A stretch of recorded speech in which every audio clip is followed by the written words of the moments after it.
Champion ಅನ್ನ ಭೇಟಿಯಾಗಿದ್ದಾರೆ ನಟ ಶಿವರಾಜ್ ಕುಮಾರ್. 11ನೇ ವಯಸ್ಸಿಗೆ ಚಾಂಪಿಯನ್ ಆಗಿ ಗಮನ ಸೆಳೆದಿದ್ದ ಚಾರ್ವಿ 11 ವರ್ಷದ ಒಳಗಿನ ಚೆಸ್ ಕಾಂಪಿಟೇಷನ್ನಲ್ಲಿ ಚಾರ್ವಿ ಫಸ್ಟ್ ಬಂದಿದ್ರು.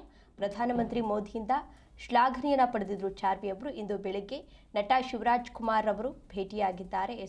ದೃಶ್ಯಾವಳಿಗಳಲ್ಲಿ ನೀವು ಕೂಡ ಇದೀಗ ಗಮನಿಸ್ತಾ ಇರಬಹುದು. ನಟ ಶಿವರಾಜ್ ಕುಮಾರ್ ಅವರು ಅವರನ್ನ ಭೇಟಿಯಾಗಿ ಕೆಲವೊಂದಷ್ಟು ಫೋಟೋಗಳನ್ನು ಕೂಡ ಕ್ಲಿಕ್ಕಿಸಿಕೊಂಡಿದ್ದಾರೆ.